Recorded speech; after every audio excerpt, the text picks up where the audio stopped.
তাদেরকে যেতাম। মানে স্যার আমরা তো ধরেন এই যে এই পাঠ্যপুস্তক থেকে বাংলাদেশের যে গত ১৫ বছরের যে ইতিহাস সেখানে জেনেছি যে জিয়াউর রহমান হচ্ছে পাকিস্তানের পক্ষে কাজ করেছে আর শেখ মুজিব আর শেখ পরিবার এই আওয়ামী লীগের লোকজন যুদ্ধ করে দেশ স্বাধীন করেছে। এইটা আপনি একজন মানে রণাঙ্গনের যোদ্ধা হিসেবে আপনার এটা কি মনে হয়েছে? ইলিয়াস, এটা আমার কাছে একটা উদ্ভট মানে কারো কল্পনা উদ্ভট মনে হয়, কারণ আমি জিয়াউর রহমানের সাথে ছিলাম।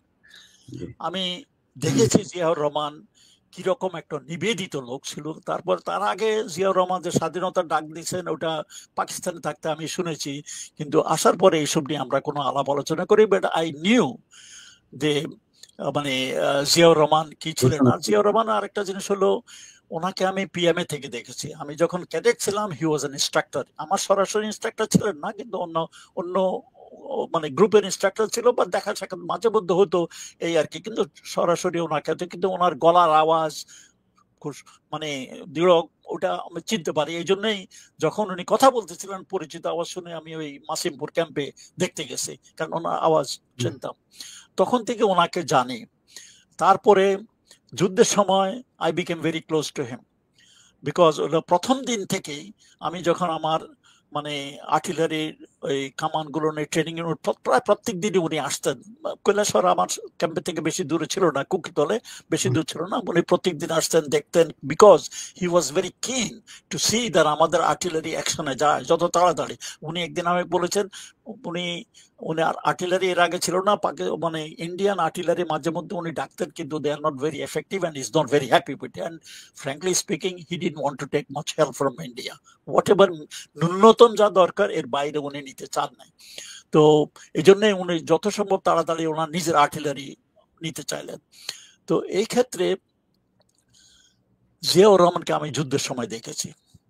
Okay sir. কেউ যদি বলে যে উনি, ওই যে আমি শুনেছি উনি যুদ্ধ করেন না, এই করে নাই, সেই করে নাই, উনি পাকিস্তানের পক্ষ করছে, এটা মানে পাগল ছাড়া কেউ এগুলো বিশ্বাস করবে না।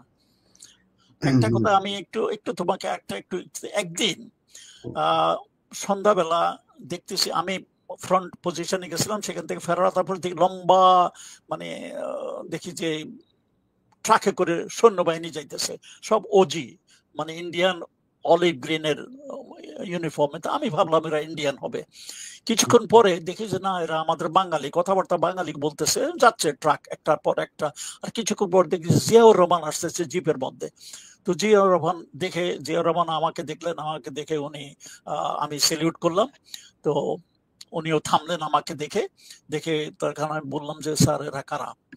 তো proudly he said they are your first Bengal, মানে ওরা যুদ্ধের সম্মুখের দিকে যাচ্ছে আর কি।